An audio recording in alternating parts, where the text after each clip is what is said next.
A quarter of South Carolina's electorate is black, and though a hefty majority lean Democrat, South Carolina does have an open primary system, meaning many black voters can conceivably participate in tomorrow's Republican primary as long as they didn't vote in the Democratic primary earlier this month. Joining us now is ABC News contributor LZ Granderson. LZ, it's good to see you, as always. I want to break down how this goes, because when Haley was governor, right, of South Carolina, she did remedy some historical wrongs, like most famously signing legislation to have the Confederate flag taken down at the state capitol, but has stumbled a bit during the election season. I'm wondering, do you think that will translate into votes for Haley?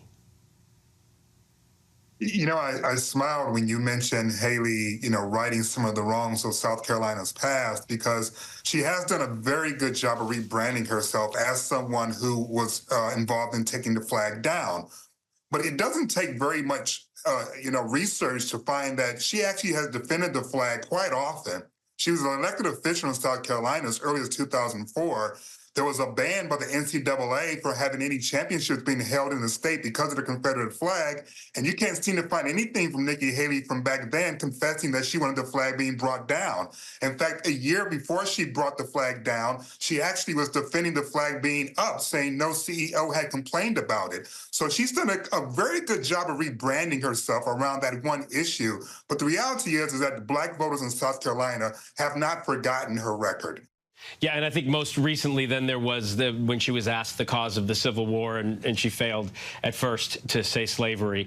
Let's move on from that. South Carolina Senator Tim Scott has been traveling with former President Trump and is rumored to be a potential pick for vice president. I'm wondering if you think black voters in the state are worried, or rather excited about that prospect, and could this hurt Haley in her home state even more? I mean, we're looking at the numbers and she is down quite a bit. But do you think Tim Scott's support of President Trump hurts her?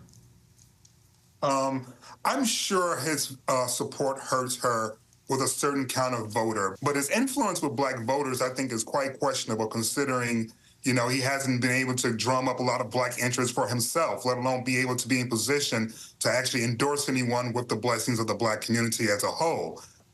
Thinking ahead to the general with me, let's assume it's Biden-Trump. It's that rematch that even the overwhelming number of polls show that people don't want to see. But if that is what happens, is black support in South Carolina for President Biden as strong today as, say, it was in 2020?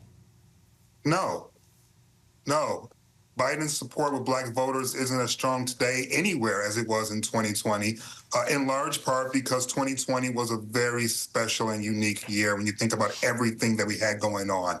George Floyd, Ahmaud Arbery, Breonna Taylor, COVID, and Trump. There was a lot to drum up on numbers, and I don't think it's necessarily fair to expect the numbers for any candidate to reach those heights because of everything that was going on. But with that being said, the Biden administration does have a lot of work to do still, because there are a lot of black voters who are disappointed with what the administration has been able to do specifically for black voters.